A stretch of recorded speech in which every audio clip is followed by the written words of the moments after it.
Baljinder Singh Nijjar Woodland, Baljinder Singh Nijjar Woodland, Paramjit Kaur Rangi, Vacaville, Jarnail Singh Johal, Linwood, Gurpal Singh Sohal, Clovis, GN tire and lube, ਜਿਨ੍ਹਾਂ ਦੇ ਕੋਲੋਂ ਤੁਸੀਂ truck wash, oil change, air brake ਦਾ ਕੰਮ ਕਰਵਾ ਸਕਦੇ ਹੋ। ਨਵੇਂ ਪੁਰਾਣੇ ਟਾਇਰ ਵਾਜਿਬ ਕੀਮਤਾਂ 'ਤੇ ਖਰੀਦ ਸਕਦੇ ਹੋ। ਸੈਂਟਾਨੈਲਾ ਮਡੇਰਾ ਦੇ ਵਿੱਚ ਲੋਕੇਸ਼ਨ ਨੇ। Call Nimma Sohta 209 277 0113। West Coast truck driving school Fresno, ਜਿਹੜੇ ਕਿ ਤੁਹਾਨੂੰ ਟਰੱਕ ਦਾ ਲਾਇਸੈਂਸ ਵਧੀਆ ਢੰਗ ਦੇ ਨਾਲ ਲੈਣ ਦੇ ਵਿੱਚ ਮਦਦ ਕਰਦੇ ਹਨ। ਕਾਲ ਅਜੀਤ ਇਟਵਾਲ 559 374 4541। ਟੇਟਕੀਆਣਾ ਇਮੀਗ੍ਰੇਸ਼ਨ ਲਾ ਫਰਮ, ਇਮੀਗ੍ਰੇਸ਼ਨ ਦਾ ਹੋਵੇ ਕਿਸੇ ਵੀ ਤਰੀਕੇ ਦਾ ਕੰਮ, ਕਾਲ ਅਟਰਨੀ ਜੇ ਟੇਟਕੀਆਣਾ 4159090503। ਇਹਨਾਂ ਸਾਰਿਆਂ ਦਾ ਬਹੁਤ ਬਹੁਤ ਧੰਨਵਾਦ। ਜੇਕਰ ਤੁਸੀਂ ਜਾਂ ਕੋਈ ਹੋਰ ਕਾਰੋਬਾਰ ਇਸ ਪ੍ਰੋਗਰਾਮ ਨੂੰ ਸਪਾਂਸਰ ਕਰਨਾ ਚਾਹੁੰਦੇ ਹੋ, ਸੰਪਰਕ ਕਰ ਸਕਦੇ ਹੋ ਨੰਬਰ 408 722 7698 ਦੇ ਉੱਤੇ। ਗੱਲਬਾਤ ਸ਼ੁਰੂ ਕਰੀਏ। ਸਿੱਧੂ ਦਾ ਕੈਪਟਨ ਤੇ ਹੁਣ ਤੱਕ ਦਾ ਸਭ ਤੋਂ ਤਿੱਖਾ ਹਮਲਾ, ਸ਼ਬਦਾਂ ਦੀ ਕਹਿੰਦੇ ਮਰਿਆਦਾ ਵੀ ਭੁੱਲੇ। ਨਹੀਂ, ਨਵਜੋਤ ਸਿੰਘ ਸਿੱਧੂ ਤੋਂ ਮਰਿਆਦਾ ਦੀ ਤਵੱਕੋ ਵੀ ਕਿੰਨੇ ਕੁ ਲੋਕ ਰੱਖਦੇ ਹੁੰਦੇ ਆ, ਇਹ ਵੀ ਤੇ ਵੇਖਣ ਵਾਲੀ ਗੱਲ ਆ ਨਾ। ਪਰ ਗੱਲ ਇਹ ਆ ਕਿ ਜਿਨ੍ਹਾਂ ਦੇ ਬਾਰੇ ਅੱਜ ਗੱਲ ਹੋ ਰਹੀ ਆ ਤੇ ਉਹਨਾਂ ਨੇ ਕਿਹੜਾ ਕੁਛ ਕਹਿ ਲਓ ਕਿ ਘੱਟ ਗੁਜ਼ਾਰੀ ਆ, ਘੱਟ ਗੁਜ਼ਾਰਨ ਵਾਲਾ ਕੰਮ ਤੇ ਉਹਨਾਂ ਨੇ ਵੀ ਨਹੀਂ ਕੀਤਾ। ਇੱਕ ਦੂਜੇ ਦੀਆਂ ਪਜਾਮੀਆਂ 'ਚ ਚੂਹੇ ਛੱਡਣੇ, ਪਤਾ ਨਹੀਂ ਕਿਹੜੇ ਕਿਹੜੇ ਖੂੰਡੇ, ਬਥੇਰਾ ਕੁਛ। ਮਜੀਠੀਆ ਦੀ ਤੁਲਨਾ ਜਾਨਵਰ ਦੇ ਨਾਲ ਕਰਦੇ ਨੇ, ਬਥੇਰਾ ਕੁਛ ਆ ਉਹਨਾਂ ਨੇ ਵੀ ਬੋਲਿਆ। ਮਤਲਬ ਕਿ ਜੇ ਮਰਿਆਦਾ ਦਾ ਪੈਮਾਨਾ ਵੇਖੀਏ ਨਾ, ਸਿੱਧੂ ਨੂੰ ਜਸਟੀਫਾਈ ਨਹੀਂ ਕਰ ਰਿਹਾ ਕਿ ਸਿੱਧੂ ਜੋ ਬੋਲਿਆ ਵਾ ਉਹ ਠੀਕ ਆ। ਮੈਂ ਮੰਨਦਾ ਕਿ ਉਹ ਵੀ ਗਲਤ ਆ, ਪਰ ਫਿਰ ਉਸ ਤੋਂ ਪਹਿਲਾਂ ਉਹਨਾਂ ਨੂੰ 2 ਵਾਰੀ ਗਲਤ ਕਹਿਣਾ ਪਊਗਾ ਜਿਹੜੇ ਸੱਤਰੇ ਬੱਤਰੇ ਗਏ, ਪਰ ਜਿਨ੍ਹਾਂ ਨੂੰ ਅਕਲ ਨਾ ਆਈ ਬੋਲਣ ਦੀ, ਮਰਿਆਦਾ ਨਹੀਂ ਆਈ। ਇਹ ਵੇਖਣਾ ਹੋਏਗਾ ਕਿ ਕਿਸ ਤਰੀਕੇ ਦੇ ਨਾਲ ਜਾਤੀ ਤੌਰ ਤੇ ਹਮਲੇ ਕੀਤੇ ਜਾਂਦੇ ਆ, ਕਿਸ ਤਰੀਕੇ ਦੇ ਨਾਲ ਲੋਕ ਭਾਵੇਂ ਅੰਦਰ ਖਾਤੇ ਤੇ ਉਹ ਰਲਵੀਂ ਮਿਲਵੀਂ ਗੇਮ ਦੇ ਵੀ ਦੋਸ਼ ਲੱਗਦੇ ਆ, ਪਰ ਬਾਹਰੋਂ ਇੱਕ ਦੂਜੇ ਦੇ ਖਿਲਾਫ ਕਿਸ ਤਰ੍ਹਾਂ ਵਿਸ ਘੋਲੀ ਜਾਂਦੀ ਸੀਗੀ। ਤਾਂ ਬਹਰਹਾਲ ਦੇਖੋ, ਨਵਜੋਤ ਸਿੰਘ ਸਿੱਧੂ ਦਾ ਜਿਹੜਾ ਪਾਰਾ ਚੜਿਆ ਨਾ, ਉਹ ਤੁਸੀਂ ਜੇ ਸਿੱਧੂ ਬਾਰੇ ਅਸਤੀਫੇ 'ਚ ਲਿਖਿਆ ਪੜ੍ਹੋਗੇ ਅਮਰਿੰਦਰ ਸਿੰਘ ਵੱਲੋਂ, ਤਾਂ ਲੱਗ ਜਾਂਦਾ ਆ ਕਿ ਸ਼ਾਇਦ ਇਹ ਮਾਮਲਾ ਜਿਹੜਾ ਇਸੇ ਗੱਲ ਤੋਂ ਹੀ ਜ਼ਿਆਦਾ ਭੜਕਿਆ ਵਾ। ਕਿਉਂਕਿ ਜੇ ਅਸਤੀਫੇ ਦਾ ਸਾਰਾ ਮਜ਼ਮੂਨ ਆਪਾਂ ਦੇਖੀਏ ਤਾਂ ਉਹਦੇ ਵਿੱਚ ਨਵਜੋਤ ਸਿੰਘ ਸਿੱਧੂ ਨੂੰ ਪਾਕਿਸਤਾਨ ਪ੍ਰਸਤ ਕਿਹਾ ਗਿਆ ਜੀ। ਇਹ ਕਿਸੇ ਵੀ ਬੰਦੇ ਦੀ ਆਪਾਂ ਕਹਿ ਲਈਏ ਕਿ ਇੱਕ ਜੋ ਜਿਹੜੀ ਨੈਸ਼ਨਲਿਜ਼ਮ ਦੀ ਇਸ ਟਾਈਮ ਇੱਕ ਵੈਸੇ ਵੀ ਤੁਹਾਨੂੰ ਪਤਾ ਹੀ ਹੈ ਇਸ ਦੇਸ਼ ਦੇ ਵਿੱਚ ਬਹੁਤ ਵੱਡੀ ਲਹਿਰ ਚੱਲ ਰਹੀ ਹੈ, ਤਾਂ ਕਿਸੇ ਵੀ ਬੰਦੇ ਦੇ ਆਪਣਾ ਜਿਹੜਾ ਦੇਸ਼ ਪ੍ਰੇਮ ਆ ਉਹਦੇ ਤੇ ਇੱਕ ਸਵਾਲ ਹੁੰਦਾ ਹੈ, ਸਵਾਲੀਆ ਚਿੰਨ੍ਹ, ਔਰ ਵੈਸੇ ਵੀ ਰਾਸ਼ਟਰਵਾਦ ਦਾ ਇੱਥੇ ਇੱਕ ਮੁੱਦਾ ਹੈ। ਤਾਂ ਨਵਜੋਤ ਸਿੰਘ ਸਿੱਧੂ ਇਸ ਗੱਲ ਤੇ ਕਾਫੀ ਜ਼ਿਆਦਾ ਭੜਕ ਪਿਆ। ਜਦੋਂ ਅੱਜ ਅੰਮ੍ਰਿਤਸਰ ਦੇ ਵਿੱਚ ਆਇਆ, ਉਹਨੇ ਫਿਰ ਤੁਸੀਂ ਇਹ ਸੋਚ ਲਓ ਵੀ ਕੋਈ ਕਸਰ ਛੱਡੀ ਹੋਊਗੀ, ਉਹਨੇ ਤੈਅ ਲਾ ਕੇ ਰੱਖ ਦਿੱਤਾ। ਹਾਲਾਂਕਿ ਮੈਂ ਵਾਰ-ਵਾਰ ਕਹਾਂ ਕਿ ਉਹ ਸ਼ਬਦ, ਕੁਛ ਸ਼ਬਦ ਕਹਿ ਲਓ ਇਸ ਤਰ੍ਹਾਂ ਦੇ ਜਿਹੜੇ ਨਵਜੋਤ ਸਿੰਘ ਸਿੱਧੂ ਦੇ ਮੂੰਹ ਵੀ ਹੁਣ ਫੱਬਦੇ ਨਹੀਂ, ਕਿਉਂਕਿ ਨਵਜੋਤ ਸਿੰਘ ਸਿੱਧੂ ਆਮ ਮੁੰਡਿਆਂ ਨੂੰ ਲੱਗਦਾ ਹੈ ਕਿ ਨਵਜੋਤ ਸਿੰਘ ਸਿੱਧੂ ਹਲੇ ਯੰਗ ਹੀ ਹੈ। ਨਵਜੋਤ ਸਿੰਘ ਸਿੱਧੂ ਦੀ ਉਮਰ 60 ਦੇ ਨੇੜੇ ਹੋਏਗੀ ਮੇਰਾ ਅੰਦਾਜ਼ਾ। 1988 ਦੇ ਤੇ ਅਸੀਂ ਫੋਲੋ ਕਰਨ ਡਏ ਹਾਂ। ਸੋ ਕਹਿਣ ਦਾ ਮਤਲਬ ਇਹ ਆ ਕਿ ਮੈਚਿਓਰ ਲੀਡਰ ਕਦੋਂ ਬਣੇਗਾ ਨਵਜੋਤ ਸਿੰਘ ਸਿੱਧੂ, ਇਹਦਾ ਵੀ ਕੋਈ ਪਤਾ ਨਹੀਂ। ਹੁਣ ਦੇਖੋ, ਜੇ ਗੱਲ ਚੱਲੀ ਤੇ ਕੈਪਟਨ ਜੇ ਆਹ ਕਰਦਾ ਉਹ ਕਰਦਾ, ਪੰਜਾਬ ਨੂੰ ਕੈਪਟਨ ਦਾ ਪਿਓ ਜਿਤਾਊਗਾ। ਮੈਨੂੰ ਦੱਸੋ ਕਿ ਉਹਦੇ ਪਿਓ ਨੂੰ ਮਰੇ ਨੂੰ, ਫੌਤ ਹੋਏ ਨੂੰ ਕਿੰਨਾ ਚਿਰ ਹੋਇਆ ਹੋਏਗਾ, ਕਦੋਂ ਦਾ ਮਰਿਆ ਹੋਏਗਾ। ਤਾਂ ਕੀ ਇਹ ਗੱਲ ਸਿਆਣੀ ਆ ਕਿ ਕਿਸੇ ਦੇ ਮਰੇ ਪਿਓ ਨੂੰ ਵਿੱਚ ਘੜੀਸ ਲੈਣਾ, ਫਿਰ ਕਹਿੰਦਾ ਇਹਦੇ ਨਾਲ ਤੇਰੀ ਘਰ ਦੀ ਨਹੀਂ ਖਲੋਂਦੀ, ਫਿਰ ਇਹ ਫਰੌਡ ਆ, ਇਹ ਲੋਂਦੂ ਬੱਚਾ ਹੈ।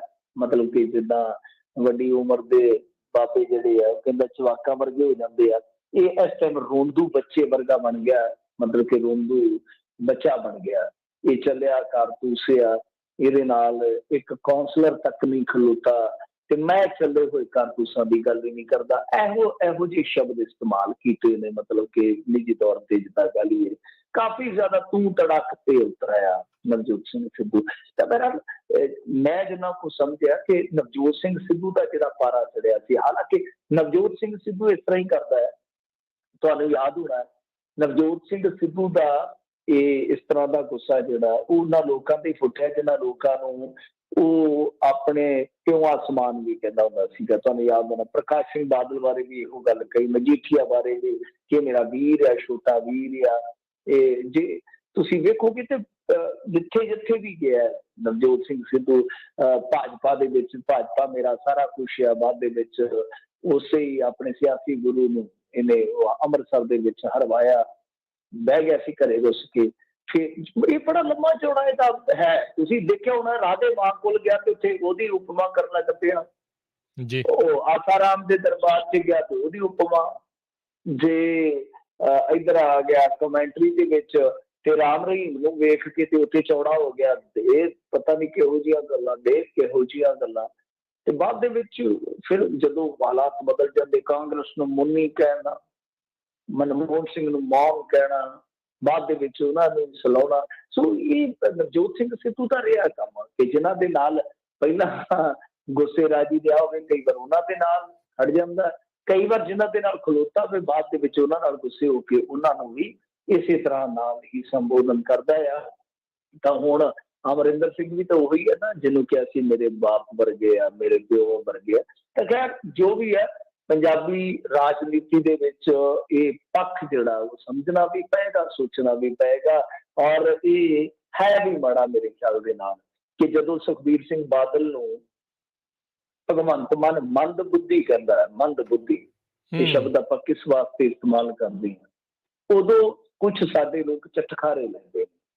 ਤੇ ਜਦੋਂ ਉਹਨੂੰ ਭਗਵੰਤ ਸਿੰਘ ਮਾਨ ਨੂੰ ਝੰਡਾ ਅਮਲੀ ਕਹਿੰਦੇ ਨੇ ਜਾਂ ਪੈਗਵੰਤ ਕਹਿੰਦੇ ਭਗਵੰਤ ਦੀ ਥਾਂ ਤੇ, ਫਿਰ ਕੁਝ ਲੋਕ ਹੋਰ ਚਟਖਾਰੇ ਲੈਂਦੇ ਨੇ। ਸੋ ਇਹ ਹੈ ਹੀ ਗੱਲ ਪਿਆ ਕਿ ਠੀਕ ਹੈ, ਕ੍ਰਿਟਿਸਿਜ਼ਮ ਹੋਣਾ ਚਾਹੀਦਾ, ਇੱਕ ਦੂਜਿਆਂ ਦਾ ਆਲੋਚਨਾਵਾਂ ਨੀਤੀਆਂ ਦੀਆਂ ਹੋਣੀਆਂ ਚਾਹੀਦੀਆਂ, ਵਿਸ਼ਲੇਸ਼ਣ ਹੋਣੇ ਚਾਹੀਦੇ ਆ, ਏਜੰਡੇ ਰੋਡ ਮੈਪ ਸਾਰੇ ਵਿਚਾਰੇ ਜਾਣੇ ਚਾਹੀਦੇ। ਹੁਣ ਗੱਲ ਤੇ ਕਰਨ ਵਾਲੀ ਜਿਹੜੀ ਰਾਜਕਰਮਜੀਤ ਸਿੰਘ ਜੀ ਇਹ ਸੀ ਕਿ ਅਮਰਿੰਦਰ ਸਿੰਘ ਨੇ ਅਸਤੀਫੇ ਦੇ ਵਿੱਚ ਇਹ ਵੀ ਖੁਲਾਸਾ ਕੀਤਾ ਕਿ ਮੇਰੇ ਕੋਲ ਫਾਈਲਾਂ ਨੇ, ਸਬੂਤ ਨੇ।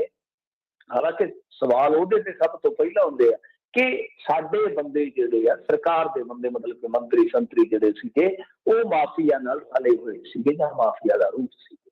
ਤਾਂ ਗੱਲ ਤੇ ਉੱਥੇ ਇਹ ਹੋਣੀ ਚਾਹੀਦੀ ਸੀ ਕਿ ਦੇਖੋ ਬੰਦੇ ਤਾਂ ਹੁਣ ਤੁਹਾਡੇ ਨਾਲ ਚੱਲ ਰਹੇ ਆ, ਕੱਲ ਨੂੰ ਫਰਜ਼ ਕਰੋ ਜੇ ਸਬੂਤ ਡਿਸਕਲੋਜ਼ ਹੋ ਜਾਂਦੇ ਆ, ਪਬਲਿਕ ਡੋਮੇਨ 'ਚ ਆ ਜਾਂਦੇ ਆ, ਤਦ ਕੀ ਕਰੋਗੇ ਤੁਸੀਂ? ਮੇਰੇ ਖਿਆਲ ਦੇ ਨਾਲ ਸਵਾਲ ਤੇ ਵਾਜਬ ਇਹ ਬਣਦਾ ਸੀਗਾ। ਪਰ ਨਵਜੋਤ ਸਿੰਘ ਸਿੱਧੂ ਤੁਹਾਨੂੰ ਪਤਾ ਹੀ ਆ, ਪ੍ਰੈਸ ਕਾਨਫਰੰਸ ਦੇ ਵਿੱਚ ਇੰਨਾ ਜ਼ਿਆਦਾ ਅਗਰੈਸ਼ਨ ਦਿਖਾਉਂਦੇ ਆ ਕਿ ਪੱਤਰਕਾਰਾਂ ਨੂੰ ਆਮ ਤੌਰ ਤੇ ਬੋਲਣ ਹੀ ਨਹੀਂ ਦਿੰਦੇ। ਪਰ ਮੇਰੇ ਖਿਆਲ ਦੇ ਨਾਲ ਅੱਜ ਦਾ ਮੁੱਖ ਸਵਾਲ ਇਹ ਬਣਨਾ ਚਾਹੀਦਾ ਸੀ ਔਰ ਸਿੱਧੂ ਸਾਹਿਬ ਦਾ ਇਹਦੇ ਤੇ ਉੱਤਰ ਆਉਣਾ ਚਾਹੀਦਾ ਸੀਗਾ। ਜੀ ਜੀ। ਅਗਲੀ ਆਪਾਂ ਮਿੰਟੂ ਜੀ ਜੇ ਗੱਲ ਕਰੀਏ ਤਾਂ ਕਹਿੰਦੇ ਪੀਕੇ ਦੀ ਪੰਜਾਬ ਕੋਲ ਵਾਪਸੀ ਦੇ ਚਰਚੇ ਆ। ਹਾਂਜੀ ਦੇਖੋ, ਹੁਣ ਗੱਲ ਤੇ ਇਹ ਹੈ ਕਿ ਅਮਰਿੰਦਰ ਸਿੰਘ ਦਾ ਅਸਤੀਫਾ ਹੋ ਗਿਆ, ਉਹਦੀ ਬੀਵੀ ਦਾ ਪਤਾ ਨਹੀਂ, ਜਿਵੇਂ ਤੁਸੀਂ ਕੱਲ ਸਵਾਲ ਹੀ ਕੀਤਾ ਸੀਗਾ ਕਿ ਕੀ ਬਣੇਗਾ, ਕਾਂਗਰਸ ਵਿੱਚ ਰਹਿਣਗੇ ਕਿ ਜਾਣਗੇ, ਪਤਾ ਨਹੀਂ ਹੈ। ਤਾਂ ਬਹਰਹਾਲ ਗੱਲ ਇਹ ਹੈ ਕਿ ਪ੍ਰਸ਼ਾਂਤ ਕਿਸ਼ੋਰ ਨੇ ਇੱਕ ਚੀਜ਼ ਤੇ ਸਮਝ ਲਈ ਸੀਗੀ ਔਰ ਸਹੀ ਸਮਝੀ ਵੀ ਆ ਕਿ ਅਮਰਿੰਦਰ ਸਿੰਘ ਜੇ ਲੀਡ ਕਰੂਗਾ ਤੇ ਐਤਕੀ ਕੰਮ ਜਿਹੜਾ ਉਹ ਖਰਾਬ ਹੋਏਗਾ। ਇਹਨਾਂ ਦੇ ਆਪਣੇ ਸਰਵੇ ਜਿਹੜੇ ਕਰਵਾਏ ਵੀ ਸੀਗੇ, ਤਾਂ ਇਸੇ ਕਰਕੇ ਸ਼ਾਇਦ ਪ੍ਰਸ਼ਾਂਤ ਕਿਸ਼ੋਰ ਆਪਣਾ ਲਾਂਭੇ ਹੋ ਗਿਆ ਔਰ ਇੱਕ ਵੱਡੀ ਭੂਮਿਕਾ ਉਹਦੀ ਜਿਹੜੀ ਆ ਅਣਦਿਸੀ, ਮਤਲਬ ਕਿ ਦਿਸੀ ਨਹੀਂ, ਜਿਹੜੀ ਹੈ ਲੁਕਵੀਂ ਭੂਮਿਕਾ, ਪਰਦੇ ਪਿਛਲੀ ਭੂਮਿਕਾ ਤੇ ਆਪਾਂ ਨੂੰ ਨਜ਼ਰ ਆਈ ਹੈ ਕਿਸੇ ਨਾ ਕਿਤੇ। ਹੁਣ ਚਰਚੇ ਦੁਬਾਰ ਤੋਂ ਇਹ ਨੇ ਕਿਉਂਕਿ ਪ੍ਰਸ਼ਾਂਤ ਕਿਸ਼ੋਰ ਚਲੇ ਗਿਆ ਸੀਗਾ, ਇਹਨੂੰ ਇੱਕ ਵਾਰੀ ਕੈਬਨਿਟ ਰੈਂਕ ਵੀ ਦਿੱਤਾ ਗਿਆ, ਸਟਾਫ ਵੀ ਦਿੱਤਾ ਗਿਆ, ਕੰਪਿਊਟਰ ਵੀ ਦਿੱਤਾ ਗਿਆ, ਸਾਰਾ ਕੁਛ ਦਿੱਤਾ ਗਿਆ, ਦਫ਼ਤਰ ਵੀ ਦਿੱਤਾ ਗਿਆ, 1 ਰੁਪਈਆ ਤਨਖਾਹ ਵੀ ਦਿੱਤੀ ਗਈ ਵਗੈਰਾ ਵਗੈਰਾ ਸਾਰਾ ਕੁਛ। ਪਰੰਤੂ ਹੁਣ ਚਰਚਾ ਇਹ ਆ ਕਿ ਹਾਈ ਕਮਾਨ ਹੈ ਜਿਹੜਾ ਉਹ ਇਸ ਗੱਲ ਤੇ ਕਿਤੇ ਨਾ ਕਿਤੇ ਰਾਏ ਲੈ ਰਿਹਾ ਵਾ ਜਾਂ ਰਾਏ ਬਣਾ ਰਹੇ ਆ ਕਿ ਪ੍ਰਸ਼ਾਂਤ ਕਿਸ਼ੋਰ ਨੂੰ ਪੰਜਾਬ ਦੇ ਵਿੱਚ ਚਰਨਜੀਤ ਸਿੰਘ ਚੰਨੀ ਸਰਕਾਰ ਦੇ ਨਾਲ ਲਾ ਦਿੱਤਾ ਜਾਵੇ। ਕਿਉਂਕਿ ਉਹ ਮੰਨਦੇ ਆ ਕਿ ਜੇ ਪੰਜਾਬ ਦੇ ਵਿੱਚੋਂ ਕਾਂਗਰਸ ਜਿਹੜੀ ਹੈ ਉਹ ਸੱਤਾ ਤੋਂ ਬਾਹਰ ਹੋ ਜਾਂਦੀ ਹੈ ਤਾਂ ਉਹਦਾ ਇੰਪੈਕਟ ਜਿਹੜਾ ਆ ਉਹ ਕੌਮੀ ਰਾਜਨੀਤੀ 'ਚ ਵੀ ਪਏਗਾ। ਤਾਂ ਇਹਨਾਂ ਦੇ ਜਿਹੜੇ ਥਿੰਕ ਟੈਂਕ ਦੇ ਵਿੱਚ ਸ਼ਾਮਲ ਬੰਦੇ ਆ ਉਹ ਮੱਥਾ ਕਪਾਈ ਕਰ ਰਹੇ ਆ ਕਿ ਦੇਖੋ ਪੰਜਾਬ ਇਸ ਵੇਲੇ ਜਿੱਤਣਾ ਬਹੁਤ ਲਾਜ਼ਮੀ ਆ। ਮਤਲਬ ਕਿ 2 ਸੂਬਿਆਂ ਦੇ ਵਿੱਚੋਂ ਇਹਨਾਂ ਨੂੰ ਕਾਫੀ ਜ਼ਿਆਦਾ ਉਮੀਦ ਆ, ਪੰਜਾਬ ਤੇ ਉੱਤਰਾਖੰਡ 'ਚ। ਤੇ ਇਹ ਚਾਹੁੰਦੇ ਆ ਕਿ ਪੰਜਾਬ ਦੀ ਸੱਤਾ ਤੇ ਕਿਤੇ ਨਾ ਕਿਤੇ ਕਬਜ਼ਾ ਹੈ ਜਿਹੜਾ ਉਹ ਬਰਕਰਾਰ ਰੱਖਿਆ ਜਾਵੇ, ਤਾਂ ਹੋ ਵੀ ਸਕਦਾ। ਬਾਕੀ ਪ੍ਰਸ਼ਾਂਤ ਕਿਸ਼ੋਰ ਜੇ ਆ ਵੀ ਗਿਆ, ਵੈਸੇ ਤੇ ਤੁਹਾਨੂੰ ਯਾਦ ਹੋਣਾ ਪ੍ਰਸ਼ਾਂਤ ਕਿਸ਼ੋਰ ਨੇ 2 ਦਿਨ ਪਹਿਲਾਂ ਭਾਜਪਾ ਬਾਰੇ ਕੀ ਟਿੱਪਣੀ ਕੀਤੀ ਸੀਗੀ, ਕਾਂਗਰਸ ਨੂੰ ਤੇ ਰਾਹੁਲ ਗਾਂਧੀ ਨੂੰ ਨਿਸ਼ਾਨੇ ਤੇ ਲੈ ਕੇ ਕਿਹਾ ਸੀਗਾ ਕਿ ਭਾਜਪਾ ਜੇ ਹਾਰ ਵੀ ਜਾਏਗੀ ਤਾਂ ਦਹਾਕਿਆਂ ਤੱਕ ਕਹ ਲਓ ਕਿ ਉਹਨੂੰ ਸੱਤਾ ਤੋਂ ਬੇਦਖਲ ਨਹੀਂ ਕੀਤਾ ਜਾ ਸਕਦਾ। ਨਰਿੰਦਰ ਮੋਦੀ ਏਡੀ ਛੇਤੀ ਜਾਣ ਵਾਲਾ ਵੀ ਨਹੀਂ, ਬੜੀਆਂ ਗੱਲਾਂ ਕਹੀਆਂ ਗਈਆਂ। ਤਾਂ ਇਹ ਇੱਕ ਤਰ੍ਹਾਂ ਨਾਲ ਕਹਿ ਲਓ ਕਿ ਕਾਂਗਰਸ ਨੂੰ ਵੈਸੇ ਜਗਾਉਣ ਵਾਲੀ ਦੀ ਗੱਲ ਸੀ। ਤਾਂ ਸ਼ਾਇਦ ਕਾਂਗਰਸ ਨੂੰ ਲੱਗਿਆ ਹੋਏਗਾ ਕਿ ਜੇ ਵਿਸ਼ਲੇਸ਼ਣ ਕਰਕੇ ਪ੍ਰਸ਼ਾਂਤ ਕਿਸ਼ੋਰ ਇਸ ਚੀਜ਼ ਨੂੰ ਆਬਜ਼ਰਵ ਕਰਦੇ ਆ ਤਾਂ ਦੂਸਰੇ ਲੋਕ ਵੀ ਸ਼ਾਇਦ ਆਬਜ਼ਰਵ ਕਰਦੇ ਹੋਣਗੇ, ਤਾਂ ਇਹਨਾਂ ਚੀਜ਼ਾਂ ਨੂੰ ਠੀਕ ਕੀਤਾ ਜਾਵੇ, ਹਮਲਾਵਰ ਹੋਇਆ ਜਾਵੇ। ਪਰ ਮੈਂ ਸਮਝਦਾ, ਦੇਖੋ ਇਹ ਗੱਲਾਂ ਜਿਹੜੀਆਂ ਨਾ ਮੋਟੇ ਤੌਰ ਤੇ ਆ ਪਿਛਲੇ ਦਿਨੀ ਕੀ ਹੋਇਆ ਤੁਹਾਨੂੰ ਯਾਦ ਹੋਣਾ ਆ ਕਿ ਵਿਨੋਦ ਰਾਏ ਨੇ ਮਾਫੀ ਮੰਗੀ ਆ, ਜਿਸ ਕੈਗ ਦੇ ਚੀਫ ਨੇ, ਹੈਡ ਨੇ ਇਹਨਾਂ ਦੀ ਮਿੱਟੀ ਪਲੀਤ ਕਰ ਦਿੱਤੀ, ਉਹ ਮਾਫੀ ਮੰਗ ਗਿਆ ਕਾਂਗਰਸੀ ਲੀਡਰ ਤੋਂ ਕਿ ਮੈਂ ਉਸ ਵੇਲੇ ਝੂਠ ਬੋਲਿਆ ਸੀਗਾ ਕਿ ਇਸ ਮਾਮਲੇ ਦੇ ਵਿੱਚ ਮਨਮੋਹਨ ਸਿੰਘ ਦਾ ਨਾਂ ਨਾ ਆਵੇ, ਮੇਰੇ ਤੇ ਦਬਾਅ ਸੀ। ਤੁਸੀਂ ਮੈਨੂੰ ਦੱਸੋ ਕਿ ਇਹਨਾਂ ਨੇ ਕਿਸੇ ਵੀ ਮੰਚ ਤੇ ਉਹ ਮੁੱਦਾ ਚੁੱਕਿਆ? ਪੰਜਾਬ ਦੇ ਤਾਂ ਮੈਨੂੰ ਲੱਗਦਾ ਕਿ ਕਿਸੇ ਕਾਂਗਰਸੀ ਆਗੂ ਦਾ ਬਿਆਨ ਹੀ ਨਹੀਂ ਆਇਆ ਹੋਣਾ। ਦੇਖੋ ਬਿਆਨ ਹੀ ਨਹੀਂ ਆਇਆ ਹੋਣਾ, ਜੇ ਆਇਆ ਹੋਵੇ ਤਾਂ ਤੁਸੀਂ ਮੈਨੂੰ ਜ਼ਰੂਰ ਦੱਸ ਦਿਓ। ਮਤਲਬ ਕਿ ਜਿਹੜੀਆਂ ਬਦਨਾਮੀਆਂ ਕਰਕੇ ਇਹ ਬਦਨਾਮ ਹੋਏ, ਰੁਸਵਾ ਹੋਏ, 2G ਕਰਕੇ, ਕੋਇਲਾ ਕਰਕੇ ਸਾਰੇ ਕੇਸ ਡਿੱਗ ਪਏ, ਇਹ ਲੋਕਾਂ ਦੇ ਵਿੱਚ ਲੈ ਕੇ ਨਹੀਂ ਗਏ। ਅੰਨਾ ਹਜ਼ਾਰੇ ਨੇ ਜੋ ਕੀਤਾ ਉਹਦੇ ਵਿੱਚੋਂ ਉਹ ਬੀਬੀ ਕਿਰਨ ਬੇਦੀ ਕੀ ਬਣ ਕੇ ਨਿਕਲੀ, ਅਰਵਿੰਦ ਕੇਜਰੀਵਾਲ ਕਿਸ ਤਰ੍ਹਾਂ ਦਾ ਨਿਕਲ ਰਿਹਾ, ਗੋਆ ਦੇ ਵਿੱਚ ਜਾ ਕੇ ਯੋਧਿਆ ਕਾਰਡ ਇੱਧਰ ਆਇਆ, ਸਿੱਖਾਂ ਦਾ ਕਾਰਡ ਉੱਤਰਾਖੰਡ ਚ ਗਿਆ, ਫਿਰ ਹਿੰਦੂ ਕਾਰਡ ਕੀ ਕਰਦਾ ਫਿਰਦਾ ਆ। ਮਤਲਬ ਕਿ ਜੋ ਇਹਨਾਂ ਨੂੰ ਕਰਨਾ ਚਾਹੀਦਾ ਸੀਗਾ, ਜੋ ਇਹ ਕਰ ਸਕਦੇ ਸਨ, ਕੀ ਗੱਲ ਹੈ ਕਿ ਭਾਜਪਾ ਦੇ ਵਿੱਚ ਕੋਈ ਘੁਟਾਲਾ ਨਹੀਂ ਹੋਇਆ। ਭਾਜਪਾ ਸਰਕਾਰ ਦੇ ਵਿੱਚ ਇੱਥੇ ਤੇ ਨਵਾਬ ਮਲਿਕ ਹੀ ਵੱਟ ਕੱਢੀ ਜਾਂਦਾ, ਟੱਸ ਕੱਢੀ ਜਾਂਦਾ ਕਿ ਵਸੂਲੀਆਂ ਬਹੁਤ ਦੂਰ ਤੱਕ ਗਈਆਂ ਨੇ, ਤਾਂ ਇਹਨਾਂ ਨੂੰ ਕੋਈ ਘਪਲਾ ਹੀ ਨਹੀਂ ਲੱਭ ਰਿਹਾ, ਘੁਟਾਲਾ ਹੀ ਨਹੀਂ ਲੱਭ ਰਿਹਾ। ਕਮਾਲ ਦੀ ਗੱਲ ਹੈ ਕਿ ਜੇ ਉਹ ਘੁਟਾਲਾ ਘਪਲਾ ਕਰਦੇ ਹੀ ਨਹੀਂ ਹੈ ਇਸ ਮੁਲਕ ਦੀ ਰਾਜਨੀਤੀ ਚ, ਹੁਣ ਫਿਰ ਘੁਟਾਲਾ ਘਪਲਾ ਜੇ ਹੈ ਹੀ ਨਹੀਂ ਹੈ ਤੇ ਫਿਰ ਵੇਖਣਾ ਪਏਗਾ, ਵਿਚਾਰਨਾ ਪਏਗਾ ਕਿ ਫਿਰ ਤੇ ਨੁਕਸ ਕੱਢਣੇ ਜਿਹੜੇ ਸਾਡੇ ਲੈਣੇ ਚਾਹੀਦੇ ਆ। ਤਾਂ ਕਹਿਣ ਦਾ ਮਤਲਬ ਇਹ ਆ ਕਿ ਠੀਕ ਆ, ਰਣਨੀਤੀਕਾਰ ਤੁਹਾਡੇ ਅੱਜ ਦੇ ਆਧੁਨਿਕ ਰਾਜਨੀਤੀ ਦੇ ਉਹ ਜ਼ਰੂਰਤ ਦਾ ਟੂਲ ਹੋ ਸਕਦੇ ਆ ਕਿ ਤੁਹਾਡੇ ਜ਼ਰੂਰਤ ਦਾ ਸੰਦ ਆ, ਜ਼ਰੂਰਤ ਦੇ ਹਿਸਾਬ ਨਾਲ ਤੁਸੀਂ ਚੱਲਣਾ ਵਾ, ਪਰੰਤੂ ਜੋ ਮੁੱਖ ਧਾਰਾ ਦੀ ਰਾਜਨੀਤੀ ਦਾ ਪਹਿਲਾ ਕਰਮ ਹੁੰਦਾ ਆ, ਪਹਿਲਾ ਫਰਜ਼ ਹੁੰਦਾ ਹੈ ਕਿ ਮੁੱਦੇ ਲੋਕਾਂ ਦੇ ਵਿੱਚ ਲਿਜਾਣੇ, ਉਹ ਤੁਸੀਂ ਨਹੀਂ ਖੜ ਪਾ ਰਹੇ। ਇਹ ਇੱਕ ਕਮਜ਼ੋਰੀ ਆ ਜਿਹਦੇ ਕਰਕੇ ਬਦਹਾਲੀ ਜਿਹੜੀ ਆ ਆਈ ਹੋਈ। ਜੀ ਜੀ। ਅਗਲੀ ਗੱਲ ਕਰੀਏ, ਨਨਕਾਣਾ ਸਾਹਿਬ ਜਾਣ ਵਾਲੇ ਜਥੇ ਦੀ ਪਟੀਸ਼ਨ ਰੱਦ। ਹਾਂਜੀ, ਇਹ ਨਾ ਦੇਖੋ ਜਥਾ ਜਿਹੜਾ ਜਾਣਾ ਸੀਗਾ ਮੇਰੇ ਖਿਆਲ ਦੇ ਨਾਲ 23 ਅਕਤੂਬਰ ਤੋਂ ਜਾਣਾ ਸੀਗਾ, ਫਿਰ ਇਹਨਾਂ ਨੇ 1 ਨਵੰਬਰ ਤੋਂ 11 ਨਵੰਬਰ ਤੱਕ ਸ਼ਾਇਦ ਇਹ ਨਨਕਾਣਾ ਸਾਹਿਬ ਵਿਖੇ ਜਥਾ ਜਾਣਾ ਸੀਗਾ। ਮਤਲਬ ਕਿ 2 ਪੜਾਵਾਂ ਚ ਸ਼ਾਇਦ ਹੋ ਸਕਦਾ ਕਿ ਜਥੇ ਜਾਂਦੇ ਹੋਣ। ਤੇ 551ਵਾਂ ਪ੍ਰਕਾਸ਼ ਦਿਹਾੜਾ ਆ ਰਿਹਾ ਗੁਰੂ ਸਾਹਿਬ ਦਾ, ਤੁਹਾਨੂੰ ਪਤਾ ਹੀ ਹੈ ਸਭਨਾਂ ਨੂੰ। ਤੇ ਨਨਕਾਣਾ ਸਾਹਿਬ ਦੀ ਧਰਤੀ ਬਾਰੇ ਤੇ ਉਹ ਗਾਇਕ ਨੇ ਵੀ ਕਿਸੇ ਨੇ ਗਾਇਆ ਸੀ ਨਾ, ਉਹ ਗੁਰੂਆਂ ਦੀ ਧਰਤੀ ਤੇ ਮੱਥਾ ਟੇਕਣ ਨੂੰ ਮੇਰੇ ਨੈਣ ਤਰਸਦੇ ਰਹਿੰਦੇ ਆ ਨਨਕਾਣਾ ਵੇਖਣ ਨੂੰ।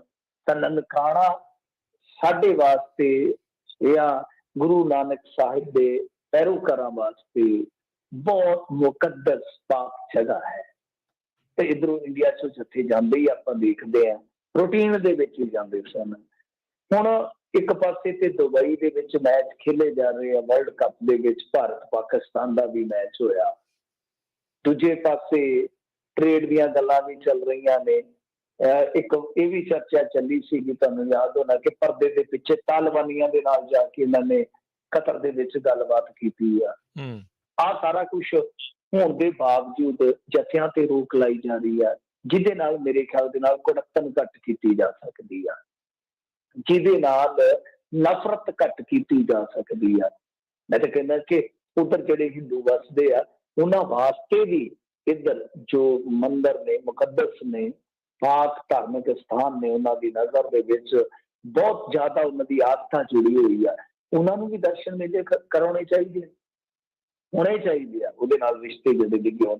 ਤਾਂ ਇਹਨਾਂ ਨੇ ਕੀ ਕੀਤਾ ਸੀਗਾ, 18 ਅਕਤੂਬਰ ਨੂੰ ਗ੍ਰਹਿ ਮੰਤਰਾਲੇ ਨੇ ਸ਼ਾਇਦ ਇੱਕ ਮਤਲਬ ਕਿ ਫੈਸਲਾ ਦੇ ਦਿੱਤਾ ਸੀਗਾ ਕਿ ਅਸੀਂ ਇਹ ਜਿਹੜੇ ਪਿਲਗ੍ਰਿਮਸ ਜਾ ਰਹੇ ਨੇ ਅਸੀਂ ਇਹਨਾਂ ਨੂੰ ਇਜਾਜ਼ਤ ਨਹੀਂ ਦੇਵਾਂਗੇ। ਤਾਂ ਬਹਰਹਾਲ ਮਾਮਲਾ ਗਿਆ ਸੀਗਾ ਸੁਪਰੀਮ ਕੋਰਟ ਦੇ ਵਿੱਚ ਤੇ ਸੁਪਰੀਮ ਕੋਰਟ ਨੇ ਇਸ ਸੁਣਵਾਈ ਤੋਂ ਹੀ ਇਨਕਾਰ ਕਰ ਦਿੱਤਾ, ਮਤਲਬ ਕਿ ਇਸ ਪਟੀਸ਼ਨ ਦੀ ਸੁਣਵਾਈ ਨਹੀਂ ਕੀਤੀ। ਤੇ ਦੇਖੋ ਚਲੋ ਸੁਪਰੀਮ ਕੋਰਟ ਦਾ ਆਪਣਾ ਅਧਿਕਾਰ ਖੇਤਰ ਹੈ, ਆਪਾਂ ਉਹਦੇ ਬਾਰੇ ਕੋਈ ਟਿੱਪਣੀ ਨਹੀਂ ਕਰ ਸਕਦੇ, ਪਰ ਮੇਰਾ ਮੰਨਣਾ ਹੈ ਕਿ ਘੱਟੋ ਘੱਟ ਸਰਕਾਰ ਨੂੰ, ਚਲੋ ਹੁਣ ਜੇ ਤਾਂ ਸੁਪਰੀਮ ਕੋਰਟ ਸੁਣਵਾਈ ਕਰਦੀ, ਸੁਪਰੀਮ ਕੋਰਟ ਪੁੱਛਦੀ, ਜਵਾਬ ਤੇ ਪੁੱਛਦੀ ਨਾ ਕਿ ਹਾਂ ਭਾਈ ਕਿਹੜਾ ਰੀਜ਼ਨ ਆ, ਕਿਹੜਾ ਕਾਰਨ ਆ ਕਿ ਤੁਸੀਂ ਜਥਾ ਰੋਕ ਰਹੇ ਹੋ, ਕਿਉਂਕਿ ਕੋਵਿਡ ਦਾ ਤਾਂ ਹੁਣ ਇਸ ਟਾਈਮ ਕੋਈ ਬਹਾਨਾ ਨਹੀਂ ਹੈ ਨਾ ਜੀ, ਕੋਵਿਡ ਦਾ ਕੋਈ ਬਹਾਨਾ ਨਹੀਂ। 252 ਦਿਨਾਂ ਬਾਅਦ ਇੰਡੀਆ ਦੇ ਵਿੱਚ ਲੋਐਸਟ ਇੱਕ ਫਿਗਰ ਜਿਹੜਾ ਉਹ ਦਰਜ ਕੀਤਾ ਗਿਆ 12,000 ਸਮਥਿੰਗ ਦਾ। ਤਾਂ ਕੋਵਿਡ ਦਾ ਜਦੋਂ ਕੋਈ ਬਹਾਨਾ ਨਹੀਂ ਹੈ ਤਾਂ ਫਿਰ ਕਿਹੜਾ ਬਹਾਨਾ ਹੈ? ਕਿਉਂਕਿ ਤੁਸੀਂ ਕਰਤਾਰਪੁਰ ਸਾਹਿਬ ਕੋਰੀਡੋਰ ਜੀ ਨਹੀਂ ਖੋਲ ਰਹੇ, ਤੁਸੀਂ ਜਥਿਆਂ ਨੂੰ ਵੀ ਰੋਕ ਰਹੇ, ਔਰ ਪਿੱਛੇ ਜੇ ਵੀ ਤੁਹਾਨੂੰ ਯਾਦ ਹੋਏਗਾ ਕਿਸੇ ਤਰ੍ਹਾਂ ਦੀ ਖੱਜਲ ਖੁਆਰ ਇਹਨਾਂ ਨੇ ਕੀਤੀ ਸੀਗੀ। ਤੈਨੂੰ ਕੀ ਸਮਝੀਏ ਹੁਣ, ਕਿਉਂਕਿ ਤੇ ਜੇ ਤੇ ਜਵਾਬ ਦੇਣ ਫਿਰ ਤੇ ਸਾਨੂੰ ਕੋਈ ਕਾਰਨ ਨਜ਼ਰ ਆਵੇ, ਤੇ ਜੇ ਇਸੇ ਤਰ੍ਹਾਂ ਹੀ ਖੱਜਲ ਖੁਆਰਤਾ ਕੀਤੀ ਜਾਊਗੀ ਤਾਂ ਫਿਰ ਇੱਕ ਪ੍ਰਸ਼ਨ ਉੱਠੇਗਾ ਕਿ ਕੀ ਗੱਲ ਆ ਕਿ ਪੰਜਾਬ ਦੇ ਵਿੱਚ ਜਿਹੜੇ ਬਹੁ ਗਿਣਤੀ ਸਿੱਖ ਭਾਈਚਾਰੇ ਦੇ ਲੋਕ ਆ, ਉਹਨਾਂ ਦੀ ਸਟੇਟ ਦੇ ਵਿੱਚੋਂ ਜਿਹੜਾ ਇਹ ਅੰਦੋਲਨ ਉੱਠਿਆ ਵਾ, ਕੀ ਗੱਲ ਆ ਸਮੇਂ ਦਰ ਸਮੇਂ ਤੇ ਕੀ ਉਹਨਾਂ ਨੂੰ ਇਸ ਗੱਲ ਦੀ ਸਜ਼ਾ ਦਿੱਤੀ ਜਾ ਰਹੀ ਆ? ਇਹ ਬੜੇ ਵੱਡੇ ਸਵਾਲ ਰਹਿਣਗੇ, ਬਹੁਤ ਵੱਡੇ ਸਵਾਲ ਰਹਿਣਗੇ। ਪਰ ਗੁਰੂ ਨਾਨਕ ਸਾਹਿਬ ਤੇ ਆਪਾਂ ਕਹਿੰਦੇ ਆ ਨਾ ਕਿ ਉਹ ਤੇ ਸਰਬ ਸਾਂਝੇ ਆ, ਭਾਈ ਸਾਰੀ ਦੁਨੀਆ ਦੇ ਆ, ਉਹਨਾਂ ਨੂੰ ਨੌਨ ਸਿੱਖ ਵੀ ਮੰਨਦੇ ਨੇ, ਆਪਣਾ ਮੁਰਸ਼ਦ ਮੰਨਦੇ ਨੇ।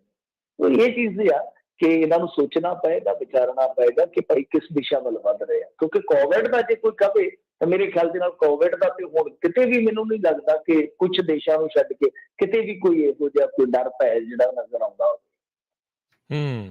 ਜੀ, ਅਗਲੀ ਆਪਾਂ ਮਿੰਟੂ ਜੀ ਗੱਲ ਕਰਦੇ ਜਾਈਏ ਤਾਂ ਕਹਿੰਦੇ ਵੀ ਭਾਰਤੀ ਕਿਸਾਨ ਯੂਨੀਅਨ ਜਿਹੜੇ ਉਗਰਾਹਾਂ ਵਾਲੇ ਆ, ਉਹਨਾਂ ਨੇ ਪੰਜਾਬ ਦੇ ਖੇਤੀਬਾੜੀ ਮੰਤਰੀ ਦੀ ਕੋਠੀ ਦਾ ਕੀਤਾ ਘਰਾਓ।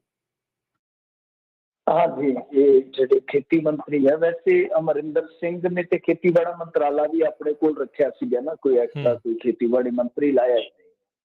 ਤਾਂ ਐਤਕੀ ਜਿਹੜੇ ਖੇਤੀ ਮੰਤਰੀ ਬਣੇ ਨੇ ਉਹ ਮੇਰੇ ਖਿਆਲ ਦੇ ਨਾਲ ਕਾਕਾ ਰਣਦੀਪ ਸਿੰਘ ਨਾਭਾ ਹੋਣੀ ਹੈ ਜਿਹੜੇ ਉਹ ਬਣੇ ਆ। ਤਾਂ ਉਹਨਾਂ ਦੀ ਕੋਠੀ ਦਾ ਘਿਰਾਓ ਕੀਤਾ ਗਿਆ। ਮੰਗਾਂ ਕੁਛ ਇਹਨਾਂ ਦੀਆਂ ਹੈ ਨਾ, ਮੰਗਾਂ ਦੇ ਵਿੱਚ ਇਹ ਆ ਕਿ DAP ਦੀ ਕਿੱਲਤ ਤੁਹਾਨੂੰ ਪਤਾ ਹੀ ਹੈ, DAP ਖਾਦ ਹੁਣ ਜਿਹੜੀ ਆ ਉਹ ਬਹੁਤ ਜ਼ਰੂਰੀ ਚਾਹੀਦੀ ਆ, ਕਿਉਂਕਿ ਉਹਦੇ ਨਾਲ ਹੀ ਬਿਜਾਈ ਹੋਣੀ ਆ, ਕਣਕ ਦੇ ਨਾਲ ਹੀ ਪਾਈ ਜਾਂਦੀ ਹੈ ਨਾ DAP। ਇਸ ਤੋਂ ਇਲਾਵਾ ਖੇਤੀ ਸੰਦਾਂ ਦੇ ਉੱਤੇ ਜਿਹੜੀ ਆਉਂਦੀ ਹੈ ਸਬਸਿਡੀ, ਉਹ ਤੇ ਨਾਲ ਪਲੱਸ ਜੋ ਬਰਸਾਤ ਹੋਈ ਸੀ, ਬੇਮੌਸਮੀ ਬਰਸਾਤ ਜਿਹਨੂੰ ਆਪਾਂ ਕਹਾਂਗੇ, ਕਿ ਇਹਦੇ ਨਾਲ ਜਿਹੜਾ ਖਰਾਬਾ ਹੋਇਆ ਇਹਦਾ ਮੁਆਵਜ਼ਾ ਜੋ ਨਹੀਂ ਦਿੱਤਾ ਜਾ ਰਿਹਾ, ਤਾਂ ਇਹਨਾਂ ਮੰਗਾਂ ਨੂੰ ਲੈ ਕੇ ਇਹਨਾਂ ਨੇ ਘਿਰਾਓ ਕੀਤਾ ਸੀਗਾ। ਦੇਖੋ ਗੱਲ ਇਹ ਆ ਕਿ ਜੇ ਆਪਾਂ ਦੇਖੀਏ ਖੇਤੀਬਾੜੀ ਸੰਦਾਂ ਉੱਪਰ ਸਬਸਿਡੀ, ਇਹ ਸਭ ਕੁਛ ਹੈ ਜਿਹੜਾ ਤੁਹਾਨੂੰ ਪਤਾ ਹੀ ਹੈ ਮੁੱਲ ਮਿਲਾ ਕੇ ਸ਼ਕਾਈ ਹੋ ਜਾਂਦੀ ਹੈ, ਥੋੜਾ ਬਹੁਤਾ ਲਾਭ ਕਿਸਾਨਾਂ ਤੱਕ ਪਹੁੰਚਦਾ ਆ। ਇਹ ਤਾਂ ਪਹੁੰਚਣਾ ਚਾਹੀਦਾ ਕਿਉਂਕਿ ਸਬਸਿਡੀ ਜਿਹੜੀ ਆ ਉਹ ਟੈਕਸ ਪੇਅਰ ਦੇ ਪੈਸੇ 'ਚ ਜਾਂਦੀ ਆ, ਤੇ ਜਿਹੜੇ ਲੋੜਵੰਦ ਆ ਉਹਨਾਂ ਕੋਲ ਸਹੀ ਢੰਗ ਨਾਲ ਜਾਣੀ ਚਾਹੀਦੀ ਆ। ਇਹਦੇ 'ਚ ਕੀ ਕਟੌਤੀ ਕੀਤੀ ਗਈ ਆ ਆਪਣੇ ਕੋਲ ਬਹੁਤੀ ਤਫਸੀਲ ਨਹੀਂ ਹੈ ਕਿ ਇਹਦੇ 'ਚ ਮਾਮਲਾ ਆਪਣੇ ਕੋਲ ਇਹਦੀ ਤਫਸੀਲ ਨਹੀਂ, ਪਰ DAP ਦੀ ਕਿੱਲਤ ਤੇ ਸਾਫ਼ ਹੀ ਨਜ਼ਰ ਆ ਰਹੀ ਹੈ ਨਾ। ਹਰਿਆਣੇ ਦੇ ਵਿੱਚ ਦੇਖੋ ਕਿੱਦਾਂ ਮਾਰਾਮਾਰ ਹੋ ਰਹੀ ਸੀਗੀ, ਹੁਣ ਪੰਜਾਬ ਦੇ ਵਿੱਚ ਵੀ ਹੋਏਗੀ। ਉਹਦੇ ਨਾਲ ਕੀ ਹੈ ਕਿ ਬਿਜਾਈ ਲੇਟ ਹੋਏਗੀ, ਫਿਰ ਜੇ DAP ਦੀ ਕਾਲਾਬਾਜ਼ਾਰੀ ਵੱਧ ਗਈ ਤਾਂ ਫਿਰ ਸ਼ੋਸ਼ਣ ਵੀ ਹੋਏਗਾ, ਦੋਵੇਂ ਚੀਜ਼ਾਂ ਹੋਣਗੀਆਂ। ਤੇ ਪਲੱਸ ਨਾਲ ਦੇਖੋ ਹੁਣ ਜੇ ਮੁਆਵਜ਼ਾ ਦੇਣਾ ਆ, ਇਹ ਵੇਲਾ ਹੈ ਕਿ ਤੁਸੀਂ ਮੁਆਵਜ਼ਾ ਦਿਓ ਤਾਂ ਕਿ ਜਿਹੜਾ ਕਿਸਾਨ ਅੱਗੇਗਾ ਬਿਜਾਈ ਲਈ ਤਿਆਰੀ ਕਰਦਾ ਪਿਆ ਉਹਨੂੰ ਥੋੜਾ ਜਿਹਾ ਸੌਖਾ ਹੋ ਜਾਵੇ। ਕਿਉਂ ਨਹੀਂ ਕੀਤਾ ਜਾ ਰਿਹਾ? ਕਿਉਂਕਿ ਤੁਸੀਂ ਤੇ ਕਿਸਾਨ ਪ੍ਰਸਤ ਹੋਣ ਦਾ ਦਾਅਵਾ ਕਰਦੇ ਹੋ। ਬਾਕੀ ਰਹੀ ਗੱਲ ਜਿਹੜੀ ਕੱਲ ਆਪਾਂ ਕੀਤੀ ਸੀਗੀ, ਕੁਲਤਾਰ ਸਿੰਘ ਸੰਧਵਾ ਨੇ ਸ਼ਾਇਦ ਮੁੱਦਾ ਚੁੱਕਿਆ ਸੀਗਾ, ਤੇ ਉਸ ਤੋਂ ਬਾਅਦ ਅੱਜ ਪੰਜਾਬ ਸਰਕਾਰ ਨੇ ਕਿਸਾਨਾਂ ਦੇ ਹੱਕ ਦੇ ਵਿੱਚ, ਖਾਸ ਤੌਰ ਤੇ ਜਿਹੜੇ ਗੰਨਾ ਉਤਪਾਦਕ ਕਿਸਾਨ ਆ ਉਹਨਾਂ ਦੇ ਹੱਕ ਦੇ ਵਿੱਚ ਇੱਕ ਗੱਲ ਇਹ ਜ਼ਰੂਰ ਸਾਫ਼ ਕੀਤੀ ਹੈ ਕਿ ਅਸੀਂ ਜਿਹੜਾ 50 ਰੁਪਈਆਂ ਦਾ ਵਾਧਾ, ਮਤਲਬ ਕਿ 310 ਤੋਂ 360 ਕੀਤਾ ਗਿਆ ਜਿਹੜਾ ਭਾਅ, ਬੇਸ਼ੱਕ ਗੰਨਾ ਮਿੱਲਾਂ ਨਾ ਦੇਣ, ਅਸੀਂ ਉਹਦੀ 70% ਪੂਰਤੀ ਕਰਾਂਗੇ, 70% ਭਰਪਾਈ ਕਰਾਂਗੇ, ਤੇ 30% ਬੋਝ ਹੈ ਜਿਹੜਾ ਉਹ ਮਿਲ ਮਾਲਕਾਂ ਦੇ ਸਿਰ ਪਾਵਾਂਗੇ। ਮੈਂ ਕੱਲ੍ਹ ਵੀ ਗੱਲ ਕੀਤੀ ਸੀ ਕਿ ਦੋਵੇਂ ਹੀ ਬਚਾਉਣੇ ਸਰਕਾਰ ਦਾ ਕਿਤੇ ਨਾ ਕਿਤੇ ਮੁੱਢਲਾ ਫਰਜ਼ ਬਣਦਾ, ਤਾਂ ਦੋਵਾਂ ਨੂੰ ਬਚਾਉਣ ਦਾ ਯਤਨ ਜ਼ਰੂਰ ਕੀਤਾ ਜਾ ਰਿਹਾ। ਬਾਕੀ ਦੇਖੋ ਕੀ ਬਣਦਾ। ਪਰ DAP ਦੀ ਕਿੱਲਤ ਜਾਂ ਜਿਹੜਾ ਆ ਮੁੱਦਾ ਹੈਗਾ ਬਰਸਾਤ ਦਾ ਜਿਹੜਾ ਖਰਾਬਾ ਹੈ, ਇਹ ਜਲਦੀ ਮਿਲਣਾ ਚਾਹੀਦਾ ਕਿਉਂਕਿ ਜ਼ਰੂਰੀ ਨੇ, ਇਹ ਚੀਜ਼ਾਂ ਤੇ ਬਹੁਤ ਜ਼ਰੂਰੀ ਹੈ ਜੀ। ਜੀ ਅਗਲੀ ਗੱਲ ਕਰੀਏ, ਕਹਿੰਦੇ ਆਖਿਰਕਾਰ ਪੱਬੀ ਨੂੰ ਪੁਲਿਸ ਨੇ ਕੀਤਾ ਗ੍ਰਿਫਤਾਰ। ਹਾਂਜੀ, ਬੱਬੀ ਵੀ ਕੋਈ ਪਹੁੰਚੀ ਹੋਈ ਚੀਜ਼ ਹੀ ਨਜ਼ਰ ਆਉਂਦਾ। ਇਹ ਦੱਸਦੇ ਕਿ ਪੈਰਿਸ ਭੱਜਣ ਲੱਗਾ ਸੀ, ਨੀਦਰਲੈਂਡ ਦਾ ਇਹ ਕਹਿ ਲਓ ਇਸ ਟਾਈਮ ਪੱਕਾ ਵਸਨੀਕ ਹੈ, ਵੈਸੇ ਬੇਸਿਕਲੀ ਇੱਧਰ ਜਲੰਧਰ ਫਗਵਾੜੇ ਏਰੀਆ ਦਾ। ਤਾਂ ਮਾਮਲਾ ਕੀ ਹੈ ਕਿ ਕਬਾਨਾ ਰਿਜ਼ੋਰਟ ਤੇ ਜਿਹੜਾ ਸਪਾ ਆ ਉਹ ਹੁਣ ਇਸ ਵੇਲੇ ਚਰਚਾ ਦੇ ਵਿੱਚ ਆ। ਦੋਸ਼ ਇਹ ਲੱਗੇ ਨੇ ਕਿ ਉਹਦੇ ਵਿੱਚ ਗਲਤ ਢੰਗ ਦੇ ਨਾਲ ਉੱਧਰੋਂ ਜਿਹੜੀ ਮਾਇਆ ਭੇਜੀ ਗਈ ਆ ਨੀਦਰਲੈਂਡਸ ਦੇ ਵਿੱਚੋਂ, ਤੇ ਉਹ ਇੱਧਰ ਇਨਵੈਸਟ ਕੀਤੀ ਗਈ, ਮਤਲਬ ਕਿ ਜਿੱਦਾਂ ਕਾਮੇ ਵਗੈਰਾ ਉਹਨਾਂ ਦੇ ਨਾਮ ਤੇ ਟ੍ਰਾਂਜੈਕਸ਼ਨਾਂ ਹੋਈਆਂ ਵਗੈਰਾ ਵਗੈਰਾ। ਜਿਸ ਤਰ੍ਹਾਂ ਤੁਹਾਨੂੰ ਪਤਾ ਹੀ ਏਜੰਸੀਆਂ ਇਨਵੋਲਵ ਹੁੰਦੀਆਂ ਨੇ, ਤਾਂ ਇਹ ਸਾਰੀ ਜਾਂਚ ਪੜਤਾਲ ਜਿਹੜੀ ਸੀ ਉੱਧਰੋਂ ਚੱਲੀ ਆ। ਫਿਰ ED ਇਨਵੋਲਵ ਹੋਈ, ਉਹਨਾਂ ਨੇ ਦਸਤਾਵੇਜ਼ ਖੰਗਾਲੇ, ਬੈਂਕ ਡਿਟੇਲ, ਇਹ ਸਾਰਾ ਕੁਛ ਹੈ ਜਿਹੜਾ ਉਹਨਾਂ ਨੇ ਰੇਡ ਮਾਰ ਕੇ ਜ਼ਬਤ ਕੀਤਾ। ਉਸ ਤੋਂ ਬਾਅਦ ਫਿਰ ਇਹ ਟ੍ਰੇਸ ਕਰਦੇ ਕਰਦੇ ਜਦੋਂ ਪੈਰਿਸ ਭੱਜਣ ਲੱਗਾ ਸੀਗਾ, ਹਾਈ ਪ੍ਰੋਫਾਈਲ ਮਾਮਲਾ ਇਹ, ਤਾਂ ਜਦੋਂ ਪੈਰਿਸ ਭੱਜਣ ਲੱਗਾ ਸੀ ਪੱਬੀ ਤੇ ਦੱਸਦੇ ਆ ਕਿ ਉਦੋਂ ਕਾਬੂ ਕੀਤਾ ਗਿਆ। ਤਾਂ ਕਾਫੀ ਕਹਿ ਲਓ ਕਿ ਵੱਡੇ ਦੋਸ਼ ਨੇ, ਵੱਡੇ ਇਲਜ਼ਾਮਾਤ ਨੇ ਕਿ ਇਹ ਪੈਸਾ ਵੀ ਜਿਹੜਾ ਉਹ ਉੱਥੋਂ 2 ਨੰਬਰ ਦਾ ਇਕੱਠਾ ਕੀਤਾ ਗਿਆ। ਕਿਉਂਕਿ ਦੇਖੋ ਮੀਡੀਆ ਰਿਪੋਰਟਸ ਨੇ, ਆਪਾਂ ਆਪਣੇ ਕੋਲੋਂ ਕੋਈ ਗੱਲ ਨਹੀਂ ਕਹਿ ਸਕਦੇ, ਇੱਕਾ ਦੁੱਕਾ ਮੀਡੀਆ ਰਿਪੋਰਟਸ ਨੇ, ਜ਼ਿਆਦਾਤਰ ਨਹੀਂ ਹੈ। ਤਾਂ ਇਹ ਹੁਣ ਸਾਰੀ ਪ੍ਰਾਪਰਟੀ ਵੀ ਜਿਹੜੀ ਆ ਉਹ ਵੀ ਅਟੈਚ ਕਰ ਦਿੱਤੀ ਗਈ ਹੈ। ਜਿਹੜਾ ਕਬਾਨਾ ਰਿਜ਼ੋਰਟ ਜਿਹੜਾ ਕਾਫੀ ਮਸ਼ਹੂਰ ਹੈ, ਕਾਫੀ ਫੇਮਸ ਹੈ ਜੀ। ਜੀ ਤ੍ਰਿਪੁਰਾ ਵਿੱਚ ਮਸਜਿਦਾਂ ਤੇ ਹੋਏ ਸਨ ਹਮਲੇ, ਰਿਪੋਰਟ ਦੇ ਵਿੱਚ ਖੁਲਾਸੇ ਹੋਏ। ਹਾਂਜੀ, ਦੇਖੋ ਇੱਕ ਇਹਨਾਂ ਨੇ ਰਿਪੋਰਟ ਤਿਆਰ ਕੀਤੀ ਆ, ਤੇ ਉਸ ਰਿਪੋਰਟ ਦੇ ਵਿੱਚ ਜਿਵੇਂ ਆਪਾਂ ਕਹਿ ਲਈਏ ਕਿ ਜੋ ਫੈਕਟ ਫਾਈਂਡਿੰਗਸ ਨੇ, ਉਹਦੇ ਆਧਾਰ ਤੇ ਇਹਨਾਂ ਨੇ ਗੱਲ ਕਹੀ ਹੈ ਕਿ 12 ਮਸੀਤਾਂ ਤੇ ਹਮਲਾ ਕੀਤਾ ਗਿਆ, ਮੁਸਲਮਾਨਾਂ ਦੀਆਂ 9 ਦੁਕਾਨਾਂ ਤੇ 3 ਘਰਾਂ ਨੂੰ ਬਰਬਾਦ ਕੀਤਾ ਗਿਆ। ਤਾਂ ਟੋਟਲ 12 ਮਸੀਤਾਂ ਦੇ ਸਮੇਤ 51 ਥਾਵਾਂ ਤੇ ਭੰਨ ਤੋੜ ਕੀਤੀ ਗਈ ਆ। ਸੋ ਇਹ ਜਿਹੜੀ ਫੈਕਟ ਫਾਈਂਡਿੰਗ ਰਿਪੋਰਟ ਆ, ਇਹਦੇ ਵਿੱਚ ਇਹ ਸਾਰਾ ਖੁਲਾਸਾ ਹੋਇਆ ਕਿ ਬੰਗਲਾਦੇਸ਼ ਦੇ ਵਿੱਚ ਹਿੰਦੂਆਂ ਤੇ ਹੋਏ ਹਮਲੇ ਤੋਂ ਬਾਅਦ ਤ੍ਰਿਪੁਰਾ ਦੇ ਵਿੱਚ ਇਹ ਜਿਹੜੀ ਆ ਉਹ ਹਿੰਸਾ ਫੈਲੀ ਸੀ। ਦੇਖੋ ਇਹ ਲਹੂ ਦੇ ਨਾਲ ਲਹੂ ਦੇ ਦਾਗ ਧੋਣ ਵਾਲੀ ਗੱਲ ਹੁੰਦੀ ਹੈ। ਇਹ ਅੱਗ ਨਾਲ ਅੱਗ ਨੂੰ ਬੁਝਾਉਣ ਦਾ ਯਤਨ ਹੁੰਦਾ ਹੈ। ਦੱਸਿਓ ਨਾ, ਇਹ ਚੀਜ਼ਾਂ ਹੁਣ ਵੇਖੋ ਇਹਨਾਂ ਦਾ ਕੀ ਕਸੂਰ ਹੈ। ਬੰਗਲਾਦੇਸ਼ ਦੇ ਵਿੱਚ ਜਿਸ ਬੰਦੇ ਨੇ ਕਰਤੂਤ ਕੀਤੀ, ਉਹ ਕਰਤੂਤ ਨੂੰ ਸਮਝਣ ਦੀ ਥਾਂ ਤੇ ਹੁਣ ਜੇ ਦੇਖੋ ਹਨੂੰਮਾਨ ਜੀ ਦੀ ਮੂਰਤੀ ਦੇ ਹੇਠ ਪੈਰਾਂ 'ਚ ਮਤਲਬ ਕਿ ਪਾਕ ਕੁਰਾਨ ਰੱਖਿਆ ਹੋਇਆ ਸੀ, ਕੁਰਾਨ ਸ਼ਰੀਫ ਰੱਖਿਆ ਹੋਇਆ ਸੀਗਾ, ਕੀਤੀ ਉਹਨੇ ਸ਼ਰਾਰਤ ਆ। ਤੇ ਜੇ ਬਹੁਤ ਪੜ੍ਹਿਆ ਲਿਖਿਆ ਤਬਕਾ ਹੋਵੇ, ਅਗਾਂਹ ਵਧੀ ਸੁਸਾਇਟੀ, ਮਾਫ ਕਰਨਾ ਗੱਲ ਹਰੇਕ ਧਰਮ ਤੇ ਢੁਕਦੀ ਜੇ ਸਾਡੇ 'ਚ ਕੱਟੜ ਵਾਰਤਾ ਨਾ ਹੋਵੇ ਤਾਂ ਅਸੀਂ ਇਹਨੂੰ ਕਿਸ ਨਜ਼ਰੀਏ ਨਾਲ ਦੇਖਾਂਗੇ? ਤੁਸੀਂ ਮੈਨੂੰ ਦੱਸੋ। ਕਿਸੇ ਵੀ ਧਰਮ ਨਾਲ ਲਾ ਲਓ, ਜੇ ਇਸ ਤਰ੍ਹਾਂ 2 ਧਰਮਾਂ ਦੇ ਜੋ ਵੀ ਮਾਨਤਾ ਇੱਕ ਥਾਂ ਤੇ ਪਈ ਹੋਵੇ ਤਾਂ ਅਸੀਂ ਉਹਨੂੰ ਬਹੁਤ ਸਤਿਕਾਰਤ ਨਜ਼ਰ ਨਾਲ ਦੇਖਾਂਗੇ। ਸਾਨੂੰ ਇਹ ਲੱਗੇਗਾ ਕਿ ਹਾਂ ਯਾਰ 2 ਧਰਮ ਮਿਲ ਕੇ ਵੀ ਚੱਲ ਸਕਦੇ ਨੇ, 2 ਧਰਮ ਦੇ ਲੋਕ ਜਿਹੜੇ ਇਕੱਠੇ ਬੈਠ ਸਕਦੇ ਨੇ, ਇਕੱਠੇ ਵਿਚਾਰ ਚਰਚਾ ਕਰ ਸਕਦੇ ਨੇ। ਜਿਵੇਂ ਬਹੁਤ ਪਹਿਲਾਂ ਸਮਾਂ ਗੁਰੂ ਸਾਹਿਬ ਨੇ ਵਿਚਾਰ ਚਰਚਾ ਕੀਤੀ ਜਾਂ ਹੋਰ ਧਾਰਮਿਕ ਪੁਰਸ਼ਾਂ ਨੇ ਵਿਚਾਰ ਚਰਚਾਵਾਂ ਕੀਤੀਆਂ ਬੈਠ ਕੇ। ਪਰੰਤੂ ਨਹੀਂ, ਅਸੀਂ ਹੁਣ ਦੂਸਰੀ ਨਿਗਾਹ ਨਾਲ ਦੇਖਦੇ ਹਾਂ, ਕਿਉਂਕਿ ਜਿਵੇਂ ਜਿਵੇਂ ਸਮਾਂ ਬੀਤਦਾ ਜਾ ਰਿਹਾ ਵਾ, ਤਿਵੇਂ ਤਿਵੇਂ ਅਸੀਂ ਜ਼ਿਆਦਾ ਕੱਟੜਤਾ ਦੇ ਵੱਲ ਝੁਕ ਰਹੇ ਹਾਂ। ਇਹ ਸੱਚ ਹਕੀਕਤ ਹੈ। ਤੇ ਉੱਥੋਂ ਕੰਮ ਸ਼ੁਰੂ ਹੋਇਆ। ਇਹਨਾਂ ਨੇ ਹਿੰਦੂ ਜਿਹੜੇ ਉੱਥੇ ਵਿਚਾਰੇ ਬਹੁਤ ਘੱਟ ਬਚੇ ਆ ਬੰਗਲਾਦੇਸ਼ ਦੇ ਵਿੱਚ, ਪਹਿਲਾਂ ਕੁੱਟ ਕੱਟ ਕੇ ਕੱਢ ਦਿੱਤੇ ਆ, ਉਹਨਾਂ ਦੇ ਘਰਾਂ ਨੂੰ ਟਾਰਗੇਟ ਕਰ ਦਿੱਤਾ, ਪੰਡਾਲ ਫੂਕ ਦਿੱਤੇ। ਗਲਤ ਹੋਇਆ, ਅਸੀਂ ਆਪ ਕਿਹਾ ਕਿ ਗਲਤ ਹੋਇਆ ਭਾਈ ਉਸ ਟਾਈਮ। ਪਰੰਤੂ ਬਾਅਦ ਦੇ ਵਿੱਚ ਉਹ ਬੰਦਾ ਫੜਿਆ ਗਿਆ, ਕਿਉਂਕਿ ਜਿਹੜਾ ਉਹ ਕੁਰਾਨ ਸ਼ਰੀਫ ਸੀ ਉਹ ਮੇਰੇ ਖਿਆਲ ਦੇ ਨਾਲ ਸਾਊਦੀ ਦੀ ਛਪਾਈ ਵਾਲਾ ਸੀਗਾ, ਤੇ ਉਹ ਬੰਦਾ ਸਾਊਦੀ ਚੋਂ ਹੀ ਆਇਆ ਸੀ ਜਿਸ ਬੰਦੇ ਨੇ ਸ਼ਰਾਰਤ ਕੀਤੀ, ਉਹਨਾਂ ਨੇ ਅਰੈਸਟ ਕਰ ਲਿਆ ਸੀ। ਮਤਲਬ ਇੱਕ ਬੰਦੇ ਨੇ ਐਸੀ ਅੱਗ ਲਾਈ ਕਿ ਉਹ ਅੱਗ ਵੇਖ ਲਓ ਕਿ ਬੇਦੋਸ਼ੀਆਂ ਤੱਕ ਕਿੱਥੇ ਪਹੁੰਚ ਗਈ। ਹੁਣ ਗੱਲ ਇਹ ਹੈ ਕਿ ਜਿਹੜੇ ਇਹ ਮੁਸਲਮਾਨ ਆ, ਇਹਨਾਂ ਦਾ ਉਹਦੇ ਚ ਕੀ ਗੁਨਾਹ ਆ ਬਈ?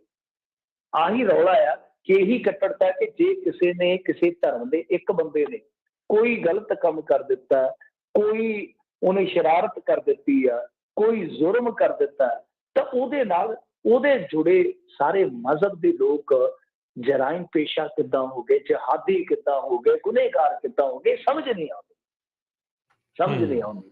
ਹੁਣ ਜਿੱਦਾਂ ਆਪਾਂ ਸਿੱਖ ਕਤਲੇਆਮ ਦੀ ਗੱਲ ਕਰਦੇ ਹਾਂ, ਉਹ ਦਿਨਾਂ ਦੀ ਗੱਲ ਵੀ ਵਿੱਚ ਹੀ ਚੱਲ ਗਈ ਆ, ਤੇ ਠੀਕ ਹੈ ਇੰਦਰਾ ਗਾਂਧੀ ਦਾ ਅਸੈਸੀਨੇਸ਼ਨ ਹੋਇਆ, ਉਸ ਤੋਂ ਬਾਅਦ ਜਿਹੜੇ ਬੇਦੋਸ਼ੀ ਵਿਚਾਰੇ ਰੇੜੇ ਠੇਲੇ ਵਾਲੇ ਵੀ ਸਿੱਖ ਮਾਰ ਦਿੱਤੇ ਗਏ, ਛੋਟੇ ਛੋਟੇ ਕਾਰੋਬਾਰ ਜਿਨ੍ਹਾਂ ਦੇ ਫਨਾਹ ਕਰ ਦਿੱਤੇ ਗਏ, ਉਹਨਾਂ ਦਾ ਕੀ ਗੁਨਾਹ ਸੀਗਾ? ਅੱਜ ਤੱਕ ਇਸ ਸਵਾਲ ਦਾ ਜਵਾਬ ਇਹ ਮੁਲਕ ਦੇ ਹੀ ਨਹੀਂ ਸਕਿਆ ਕਿ ਧੀਆਂ ਧਿਆਣੀਆਂ ਦਾ ਕੀ ਦੋਸ਼ ਸੀਗਾ ਜਿਨ੍ਹਾਂ ਨੂੰ ਬੈਡਾਂ ਦੀਆਂ ਚਾਦਰਾਂ ਭਲੇਟ ਕੇ ਬਾਹਰ ਨਿਕਲਣਾ ਪਿਆ, ਕੀ ਗੁਨਾਹ ਸੀ ਉਹਨਾਂ ਦਾ? ਸੋ ਇਹ ਚੀਜ਼ਾਂ ਨੇ ਤਾਂ ਬਹੁਤ ਮਾੜੀ ਗੱਲ ਹੈ ਔਰ ਅਫਸੋਸ ਦੀ ਗੱਲ ਆ। ਮੇਰੀ ਸਿਹਤ ਠੀਕ ਨਹੀਂ ਹੈ ਤੇ ਵੈਸੇ ਵੀ ਇਹੋ ਜਿਹੀਆਂ ਖਬਰਾਂ ਨੂੰ ਪੜ੍ਹ ਕੇ ਉਦਾਂ ਹੀ ਸਿਹਤ ਵਿਗੜ ਜਾਂਦੀ ਆ। ਦੇਖੋ ਸਾਡਾ ਜਿਹੜਾ ਮੀਡੀਆ ਉਹ ਇਸ ਮਾਮਲੇ ਨੂੰ ਸ਼ੋ ਹੀ ਨਹੀਂ ਰਿਹਾ ਜਿੱਦਾਂ ਆਪਾਂ ਦੇਖਦੇ ਆ ਨਾ।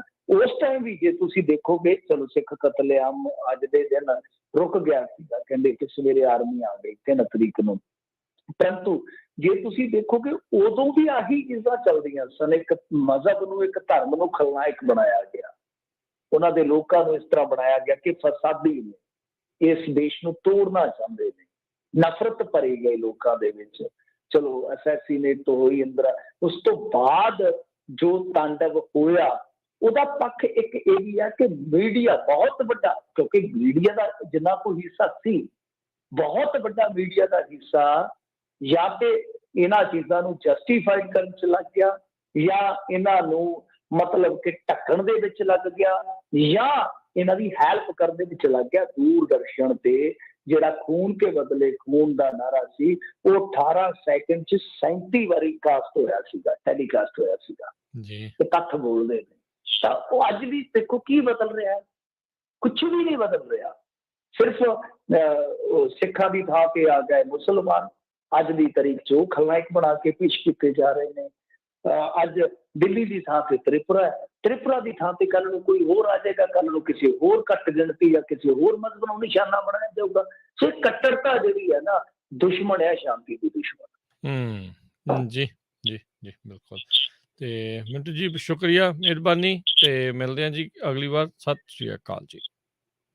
ਸਤਿ ਸ਼੍ਰੀ ਅਕਾਲ ਜੀ। ਤੇ ਸਰੋਤਿਓ ਇੱਥੇ ਸਾਡੇ ਅੱਜ ਦੇ ਪ੍ਰੋਗਰਾਮ ਦੀ ਸਮਾਪਤੀ। ਅਗਲੀ ਵਾਰ ਤੱਕ ਲਈ ਇਜਾਜ਼ਤ। ਸਭ ਨੂੰ ਪਿਆਰ ਭਰੀ ਸਤਿ ਸ਼੍ਰੀ ਅਕਾਲ। ਸੁਣਦੇ ਰਹੋ ਪੰਜਾਬੀ ਰੇਡੀਓ USA।